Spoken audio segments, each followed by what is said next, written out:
Pemirsa, budidaya udang saat ini dipandang menjanjikan oleh sebagian orang.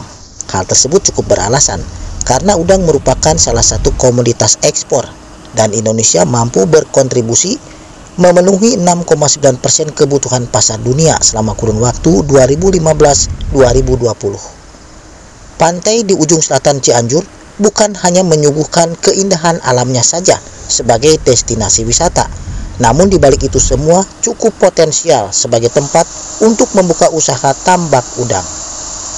Meski modal serta biaya produksi tidak sedikit, namun margin keuntungan budidaya udang lumayan menjanjikan.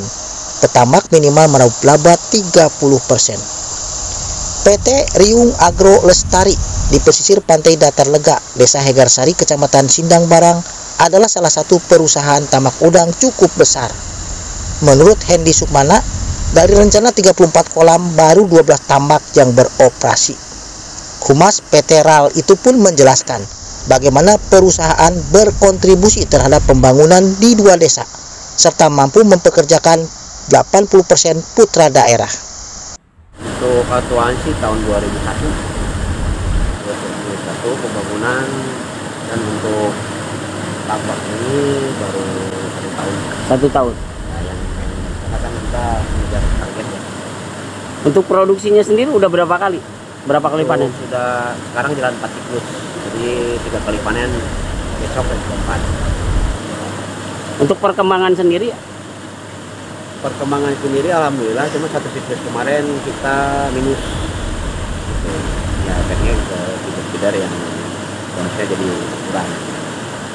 Itu faktor cuaca atau pakai gimana? Ya kalau ada bisa dibilang faktor cuaca juga, ada juga dari penyakit ya, virus itu, sama mungkin sistem perawatan kemarin. Dan sudah produksi sekarang ini 12 kolam, kita rencana mau 34 kolam, jadi sisanya kita masih 5 tahun dari blok itu terus masuk. Nah, dari 12 kolam itu kapasitas berapa puluh ton? Saya kurang paham kalau misalnya masalah itu, mungkin ke tekniknya, cuma kemarin itu cukup lumayan. Kalau nggak salah siklus kemarin itu hampir 80 ton per tahun. Karena kita ada kerjasama dan komitmen untuk 2 desa, jadi setiap siklus kita bangun jalan di 4 meter dengan ketebalan itu di 20 cm. Mungkin Bapak bisa lihat yang sudah berjalan itu corannya seperti apa. Nah, ya kalau menurut saya sih aman lah. Yang jelas dari komitmen kita sebagai perusahaan tetap menjaga kearifan lokalnya, tetap menjaga ketertibannya, dan tetap menjaga kerjasama dengan masyarakat. Oh, untuk sementara ini kita karyawan masih di bawah ya, masih di bawah itu karena tergantung dari kebutuhan. Itu kalau nggak salah sekitar total semua itu mungkin sekitar 30-an. Itu 80% lokal.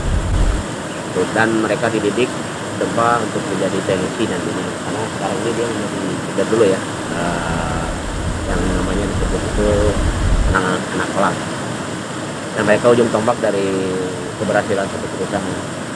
Kalau misalkan mereka mentalnya nggak bagus, udang juga nggak bagus, itu sangat berperan sekali, berpengaruh sekali.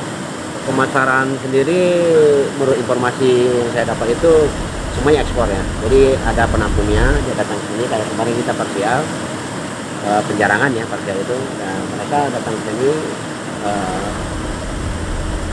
seperti ya truk dan apa-apanya itu ya mereka bawa. Dari Cianjur, Patroni Alprian, Berita 5 mengabarkan.